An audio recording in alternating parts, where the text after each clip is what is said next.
Bonjour à tous, j'espère que vous allez bien. Ici iBoy des Team 8 pour vous proposer un nouveau tuto Photoshop.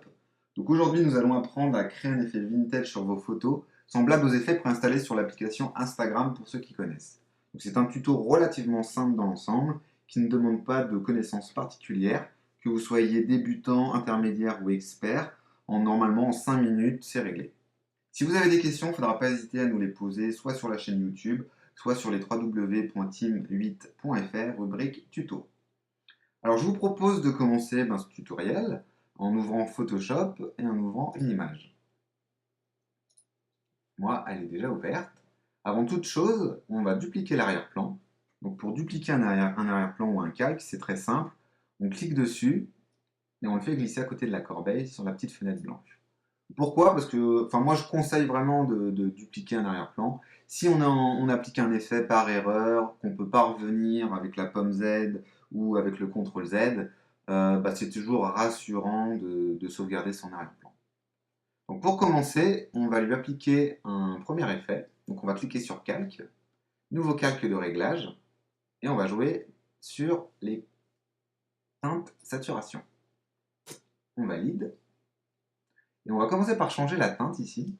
On va la mettre à -20. Et la saturation, on va la passer à 50. Deuxième étape, on va dupliquer ce calque, donc toujours en le faisant glisser à côté de la petite corbeille. Et surtout, très important, cliquez ici sur redéfinir et changer la teinte, la passer à 50, à peu près. La saturation, vous pouvez la remonter un petit peu, voilà. 29-30, c'est très bien. Et maintenant, on va baisser son opacité, on va la mettre à 60. Donc là, on commence à être déjà dans une ambiance sépia, un petit peu, c'est pas encore ça. Donc, ce qu'on va faire, c'est qu'on va lui mettre un effet radial tout autour dans les angles pour accentuer cet effet. Alors, pour ce faire, nous allons cliquer sur Calque, nouveau calque de remplissage, dégradé. On fait OK. Ce qu'on veut, nous, c'est d'être du noir au transparent. Donc là où on voit bien, on est du blanc au transparent, donc c'est pas ce qu'on veut. Donc on clique dessus, juste un petit clic. Normalement, il y a l'éditeur des dégradés qui apparaît. Donc si vous êtes par défaut sur ce genre de couleur, c'est pas très grave. Vous cliquez dans les paramètres prédéfinis, vous revenez sur le blanc au transparent et vous changez la valeur ici. Vous double-cliquez sur le petit carré, s'il veut bien. Voilà, désolé, il a eu du mal. On fait OK, on valide. Et là, ce qu'on veut, c'est que ça prenne les angles. Donc on va déjà inverser la sélection et on va le mettre en radial. On peut changer son échelle, le mettre en 140, voilà, c'est très bien. On valide. Donc là, c'est un peu trop noir, donc moi j'ai tendance à baisser l'opacité de ce calque. Ici, de le mettre à 60. Voilà, on valide. Et ce qu'on peut faire maintenant, c'est de créer une petite lumière, la centrale, qui va pâlir un petit peu l'image. Donc, on va redupliquer encore. Et oui, on duplique beaucoup, mais ça nous évite de faire plusieurs manips. C'est beaucoup plus rapide. Donc, on duplique ce calque et on redouble-clique ici. Et là, on veut être du blanc au transparent. Donc là, on peut soit cliquer ici, soit changer là, les paramètres se mettent au blanc. Valider. Et là, on veut que ça soit central et non pas dans les angles. Donc, on inverse la sélection. Et puis, on peut baisser un petit peu l'échelle, la mettre à 120. On valide.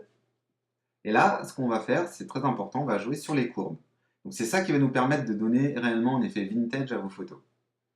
Donc, pour ce faire, on clique sur Calque, nouveau calque de réglage, et on clique sur Courbe. On nomme pas, c'est pas très grave, on n'est pas pointilleux, on est là pour apprendre.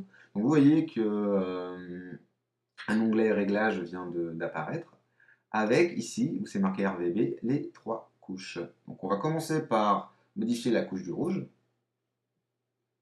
L'idée c'est de faire un S. Donc vous voyez, vous avez une diagonale parfaite. Dans un premier temps, on va juste cliquer à peu près ici pour créer un point. Et cliquer ici pour créer un deuxième point. Retournons sur notre premier point. On va le monter légèrement. Et notre deuxième point, nous allons le descendre également légèrement.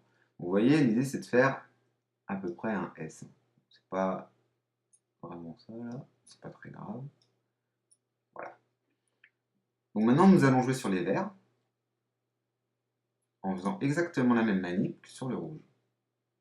On monte légèrement en haut et on descend légèrement en bas. Il nous reste la couche du bleu, qu'on va juste descendre ici et remonter là. Voilà, pour donner un petit effet. Donc vous voyez, là, par exemple, le fait d'avoir créé un dégradé radial central sur l'image, déjà, ça nous éblouit un petit peu. Donc si ça vous éblouit trop, si vous n'êtes pas satisfait de cet effet, soit vous éteignez le calque, parce que bon, c'est très bien comme ça aussi, mais sinon, vous pouvez lui mettre une petite lumière tamisée. Donc, changez son mode de fusion ici, hein. Cliquez sur normal, lumière tamisée, et pourquoi pas la descendre un petit peu à 40. Vous voyez, c'est très léger, c'est comme vous voulez, hein, c'est votre affaire, vous gérez votre effet vintage comme vous le voulez. Donc là, ça manque un petit peu de touche orangée, donc ce qu'on va faire, c'est qu'on va créer un calque, vous allez cliquer sur calque, nouveau calque de remplissage, et on va faire une couleur unie, pour avoir une couleur un peu plus chaude. Donc là, on va chercher dans notre palette de couleurs un ton chaud. Donc par exemple, voilà, un jaune orangé, c'est très bien. Bon là, ça nous gâche un petit peu la vue, ça nous gâche tout ce qu'on vient de faire, c'est pas génial, hein. Donc on va baisser son opacité, on va la mettre à 20. Et surtout, on va cliquer dans les modes de fusion pour lui appliquer une lumière tamisée. Et voilà, vous venez de créer un effet vintage. Donc vous voyez, en 1, 2, 3, 4, 5, 6 calques, on arrive à un résultat plutôt satisfaisant. Donc, si vous avez des questions, il ne faut pas hésiter à nous contacter sur les www.teammate.fr ou nous laisser tout simplement un petit commentaire sur la chaîne YouTube et surtout de vous abonner à la chaîne afin de nous suivre. Donc voilà, je vous souhaite une très bonne journée et vous dis à très bientôt.